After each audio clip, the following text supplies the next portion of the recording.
부부가 반드시 지켜야 할 약속. 나는 결혼하는 부부에게 결혼 후에 반드시 지켜야 할 것들을 다짐하게 합니다.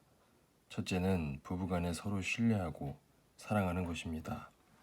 둘째는 서로의 마음에 상처를 주지 않는 것이고, 셋째는 2세나 3세 자녀들에게 순결을 지키도록 교육할 것이며, 넷째는 참된 이상가정을 이루기 위해 모든 가정 구성원들이 서로 격려하고 협조할 것 등입니다.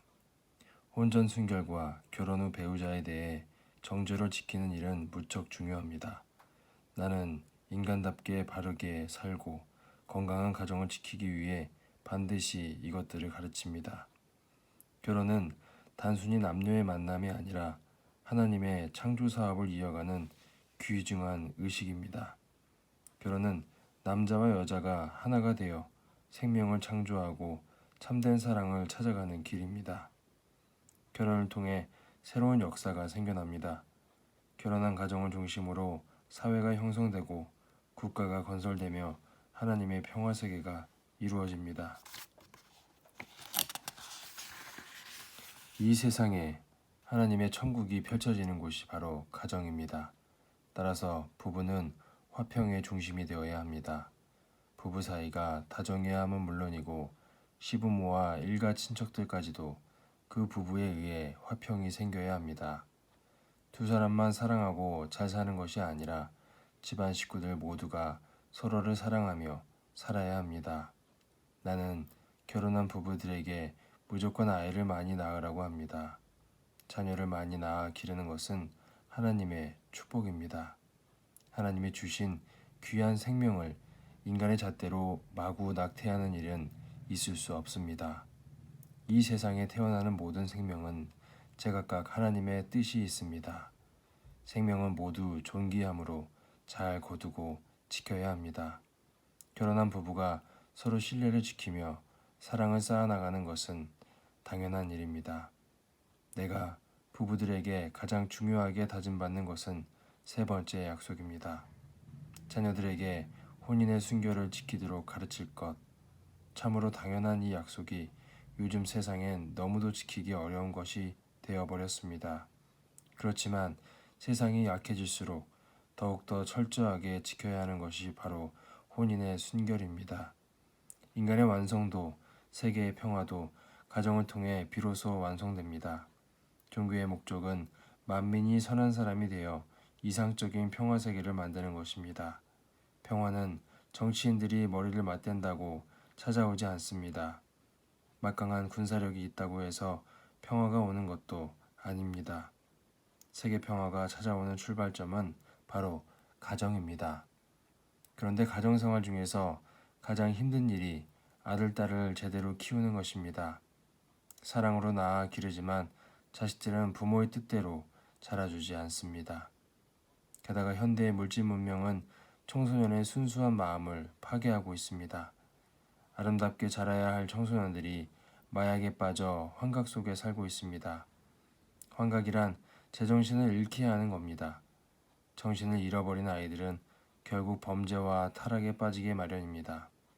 1971년 미국은 프리섹스 바람이 일어 사회가 말도 못하게 혼란스러웠습니다. 길거리에는 머리를 기르고 마약에 취해 늘어져 있는 히피들이 넘쳐났습니다. 훌륭한 교육을 받은 멀쩡한 청년들이 그렇게 하나둘씩 망가져 버렸습니다. 성적으로 어찌나 타락했던지 한 해에 800만 명의 성병 환자가 나온다고 했습니다.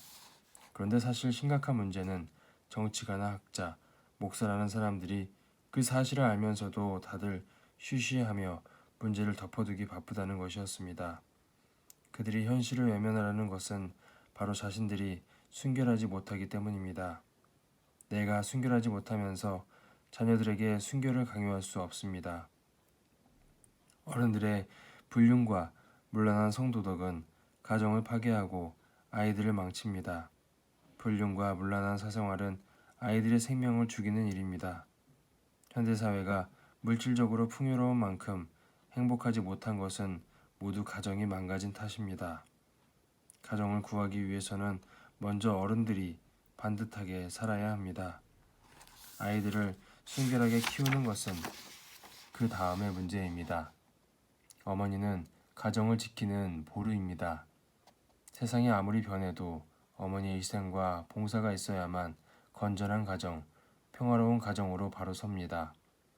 그리고 그런 가정에서 아름다운 자녀가 자라납니다.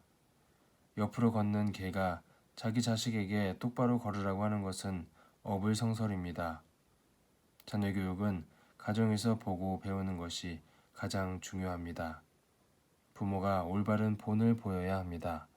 참다운 가정에서 참다운 자녀가 나옵니다. 진실은 언제나 가장 단순합니다. 자녀들을 키우면서 가장 힘든 시기는 사춘기입니다. 사춘기 때는 자녀들 모두가 왕자이고 공주입니다. 사춘기는 모든 것을 자기 중심으로만 생각하는 때라 부모의 말에 무조건 반박하기 십상입니다. 그럴 때 그들을 이해해주지 않으면 아주 나쁜 길로 빠질 수 있습니다. 반대로 아무리 사소한 것이라도 자신과 마음이 통한다고 생각하면 신이 납니다. 가을날 나뭇잎이 다 떨어진 감나무에서 홍시가 뚝 떨어지는 것만 봐도 좋아서 웃습니다. 뭔지 모르지만 자기 마음에 와닿으니 그저 좋은 겁니다. 여기에 하나님의 창조 본성이 깃들어 있습니다. 그래서 사춘기에 사랑의 감정에 휩싸이면 세상을 보는 눈이 흐려져 판단력을 잃기 십상입니다. 사춘기에 처녀와 총각이 서로 만나 이야기를 하면 가슴이 뛰고 심장에 변화가 옵니다. 그럴 때 그 마음을 하나님의 기준에 맞추지 않으면 필연코 악의 세계에 물리게 됩니다. 몸을 제어할 수단이 없어져 버리기 때문입니다. 마음의 눈과 몸의 눈이 하나가 되어 움직입니다. 사랑의 코를 갖게 되면 평소에 싫어하던 냄새도 좋아집니다. 사랑의 입을 가지면 평소에 싫어하던 맛까지 좋아집니다. 밤을 새우면서까지 사랑의 이야기를 듣고 싶어 합니다. 사랑하는 사람을 자꾸만 만지고 싶어집니다. 사춘기 때의 영과 육체의 세포들은 모든 문을 활짝 열고 사랑을 반겨 맞습니다. 사랑을 하게 되면 행복해지니 얼씨구나 하고 무조건 달려들게 되어 큰일이 아닐 수 없습니다.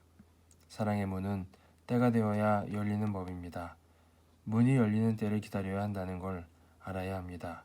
부모들은 사춘기의 자녀들한테 이런 것을 정확하게 가르쳐야 합니다. 사랑은 하나님을 닮아가는 과정이지 세상에서 말하는 대로 제멋대로 즐기는 게 아닙니다.